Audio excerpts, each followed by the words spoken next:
begging white people to teach black children who they are. That's the issue that I have. If you want to teach critical race theory, teach it in the black church.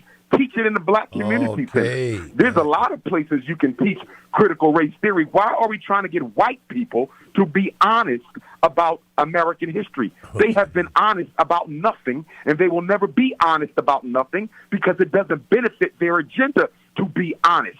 Okay? Honesty is not how they took over America. Honesty is not how they enslaved us. Honesty is not how they colonized Africa. Honesty is not how they took over this country. Their entire system is based on deception because deception is the essence of warfare, and the white man has mastered the essence of warfare. So once again, here we are, 400 years later, begging white people to tell the truth about the American past. Why do I need white people to tell me what America has done to me? Why do I need that? Why do I care what white people are teaching?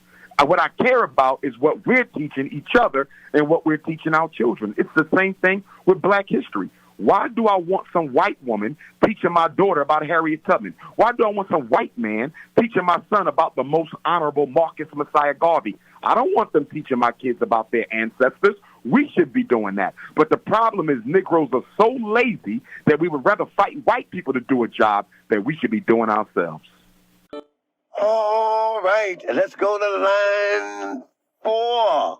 Hi, you have Talk at Night, Bishop Lyons and Dr. Johnson. Who do we have tonight? Hello. Hello. Hi.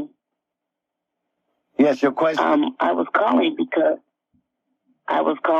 there has been a controversial situation about Marcus Garvey that was brought to my attention, as it is with every leader or a person that we put in the forefront for the African and African American community. There was said to be that Marcus Garvey worked with the Klan and believed in segregation. May I respond? Hello? Yeah, so your question is... Yes. Do you want to... I got the question. Can I respond to it? Yes. Okay, thank you. All right. Number one, Marcus Garvey did not advocate segregation. He advocated independence. The difference between segregation and independence is segregation is a physical phenomenon when you separate the races. Independence is a political and economic phenomenon where black people are able to control their own destiny because they own the bank that they built. They own the school that they built. They own the hospital that they built. They own the supermarket that they built. They own the ships that they built. You don't have to advocate segregation when you're practicing independence, because any people who are economically and politically independent will naturally segregate, which is why I'm not a fan of black people who run around talking about we need to separate. You're already separated. We're not going amongst white people are not coming amongst black people. Black people are coming amongst white people. If you had your own jobs, you would never see a white person. If you had your own public transportation, you'd never see a white person. So the only reason why it looks like we're integrated is because black people got to use their hospitals. You need their jobs. You need their lawyers. You need their supermarkets. You need their stores. You go amongst them because you don't want to build your own. Marcus Garvey advocated independence. Segregation will take care of itself. And as far as them working with the Klan, let me clarify that. The Honorable Marcus Garvey met with the Grand Wizard of the Ku Klux Klan because there was a war going on between the Klan and the African Guards of Garvey. That is the Universal African Legion of the UNIA-ACL. They were killing us. We were killing them. And there were several historic shootouts and battles between the Ku Klux Klan and the Garvey military. And the meeting with the Grand Wizard was simply what? A peace of arms. It was a truce between the leader of the black race and the leader of the white race. It's no different than when Joe Biden go and meets with the president of China. It's no different than when he go and meets with the president of Russia. They don't like each other. They don't agree on much. But can we agree on a few things so we can stop fighting and stop killing each other? But because we don't understand nations, and because we don't understand the behavior of nations, and because we don't understand international relations, we will say Marcus Garvey worked with the Klan, as opposed to understanding that that was a ceasefire. Garvey's meeting with the KKK was nothing but a ceasefire because the UNIA military was actively defending the lives of black people throughout the South. That's what was really going on. We're the first military, and anybody with a military, they got that idea from the Honorable Marcus Garvey. It was a ceasefire, sister. It was not a collaboration.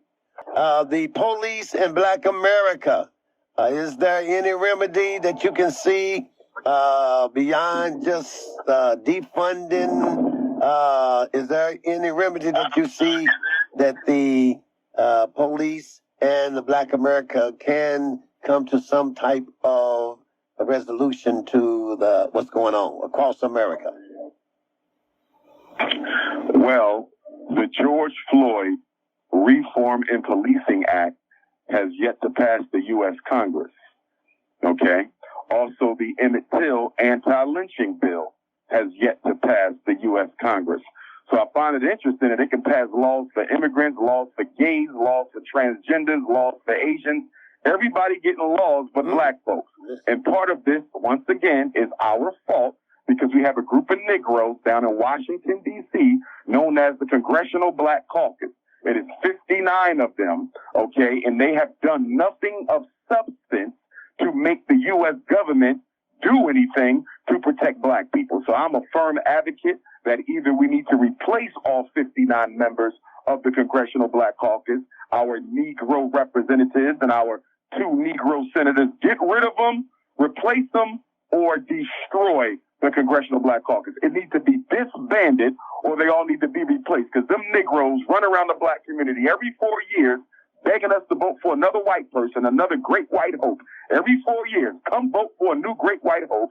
That great white hope does nothing for black people, and we never see them Negroes again until 4 more years pass, until it's time to vote for another great white hope. The Congressional Black Caucus is a failure. The NAACP is a failure. The Urban League is a failure. Our black fraternities and sororities, our Masonic lodges, they're all failures because ain't none of them doing anything significant to address that five-headed monster of miseducation, mass incarceration, gentrification, economic castration, and police genocide. Will the real black organizations please stand up? Marcus Garvey turning in his grave. Dr. King is turning in his grave. Malcolm, Medgar, Huey, Fred Hampton, the 210,000 soldiers of the Civil War turning in their grave because they died for us to have a right to build our own communities. And all we want to do is play video games, hang out on Instagram, buy fake hair, date white girls, and live in white communities. We are an insult to our ancestors.